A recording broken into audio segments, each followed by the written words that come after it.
បង្អែមនេះគឺខ្ញុំចេះតាមមិត្តភ័ក្តិជនជាតិចិនគាត់បង្រៀនហើយអញ្ចឹងទៅខ្ញុំក៏យកមកចែកចាយបន្តមិនថាតែ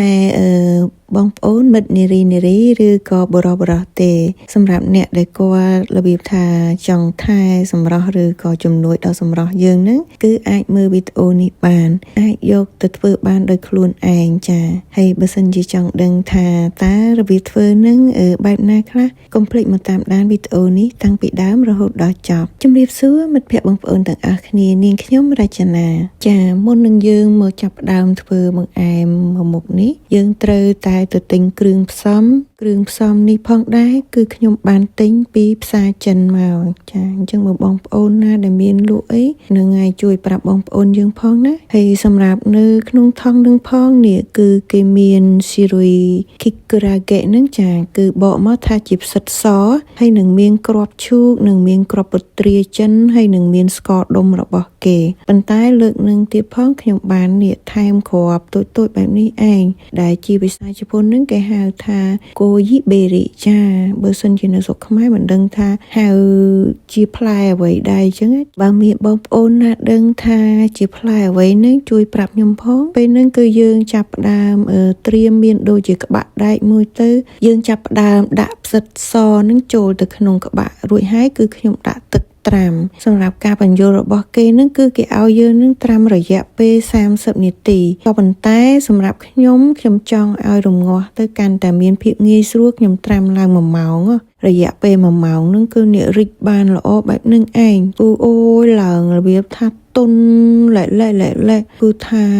គាត់ទៅឃើញនឹងគឺទំនងតែម្ដងចាមិនតាន់ឆ្អិនហងហ្នឹងណាពេលរួចរាល់យើងចាប់ដើមស្រង់ដាក់កញ្ច្រែងរួចហើយយើងបាញ់ទឹកលាងសម្អាតបន្តិចទៅនេះគឺយើងចាប់ដើមមកដាក់ដាំទឹកឲ្យពុះហើយបញ្ជាក់ផងដែរលើកហ្នឹងគឺខ្ញុំប្រើឆ្នាំងដីចានៅប្រទេសជប៉ុនគឺមានហើយឆ្នាំងដែលគេសម្រាប់ធ្វើណាបេធ្វើស៊ុបញ៉ាំពេលខែរងាមូលហេតុដែលខ្ញុំប្រើឆ្នាំងដីខ្ញុំគិតថាឆ្នាំងដីគឺរក្សាកម្ដៅបានងុំចាអញ្ចឹងយើងរងាស់អ្វីក៏ដោយគឺថាងុំនៅនឹងគឺងាយផុយហើយសម្រាប់ចំណុះទឹកផងដែរលើកហ្នឹងគឺខ្ញុំធ្វើចំណុះ3លីត្រទឹកពុះហើយគឺយើងចាប់ផ្ដើមនេះយកផ្សិតនឹងយកមកដាក់ចូលទៅនឹងថ្ងៃខ្ញុំដាក់ចូលរហូតតតែអស់ហើយពេលដែលយើងដាក់ផ្សិតចូលរួចអស់ហើយនឹងចាយើងគ្របគម្របឆ្នាំងមកវិញមកដាំប្រហែលជារយៈពេលលើសពី40នាទីក៏ប៉ុន្តែក្រោម1ម៉ោងចាអត់ដល់1ម៉ោងទេពេលហ្នឹងគឺខ្ញុំបើកឡើងទៅហើយខ្ញុំចាប់ដើមនេះដាក់គេហៅគ្រាប់ឈូកដែលជាភាសាជប៉ុនគេហៅថាហាស៊ឺណូមីហើយបន្ទាប់មកទៀតហ្នឹងគឺខ្ញុំដាក់គ្រាប់ពត្រាចិនដែលជាភាសាជប៉ុនគេហៅថាដេតស៊ឺហើយរួចរាល់គឺខ្ញុំដាក់គ្រាប់ហ្គោយីបេរីគឺយើងដាក់ចូលរួចអស់អីហើយហ្នឹងពេលហ្នឹងគឺខ្ញុំចាប់ផ្ដើមរបៀបថាកូរបន្តិចទៅរួចរាល់ហើយហ្នឹងគឺខ្ញុំចាប់ផ្ដើមថែមទឹកទៀតហើយដោយសារតែយើងត្រូវការរងាស់អញ្ចឹងទៅខ្ញុំត្រូវតែថែមទឹករហូតណាដើម្បីកុំឲ្យរីងខាសជាងហ្នឹងហើយពេលហ្នឹងគឺយើងនេះចាប់ដើមគ្របគម្របទៅវិញចាស់យើងដាំរហូតតតែថាពុះចាប្រហែលជា20នាទីដែរនឹងហើយឲ្យគ្រាប់ដតេទៀតនឹងរបៀបថារៀងទុនឆ្អិនណាពេលហ្នឹងគឺខ្ញុំចាប់ផ្ដើមរបៀបថាភ្លក់តើផ្សិតហ្នឹងឆ្អិនឬនៅអញ្ចឹងណាហើយពេលហ្នឹងគឺនេះខ្ញុំដួសដាក់កូនចានតូចមួយទៅហើយខ្ញុំក៏ភ្លក់មើលអូយមានអីគឺថាភាពទុនល្មើយរបៀបថាថិល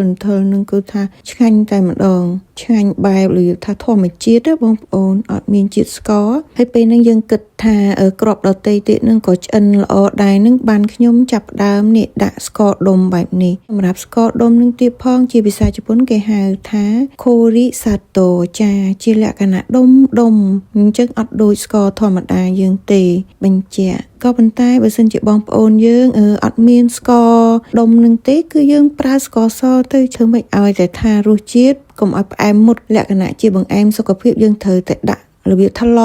មចានឹងហើយគឺគ្រាន់តែប៉ុណ្្នឹងឯងហើយពេលដែលយើងដាក់ស្ករនឹងចូលរួចហើយយើងរបៀបថាកូរឲ្យសព្វល្អទៅពេលហ្នឹងខ្ញុំភ្លក់មើលទៀតអញ្ចឹងទៅគឺថាអូយរសជាតិគឺញាក់តែម្ដងហើយពេលរៀបញ៉ាំហ្នឹងគឺយើងអាចញ៉ាំទាំងក្តៅអ៊ុនក៏បានហើយបើយើងចង់ញ៉ាំឲ្យកាន់តែឆ្ងាញ់ហ្នឹងគឺយើងយកទៅក្លាសេនៅក្នុងទូទឹកកកថាឲ្យត្រជាក់ទៅ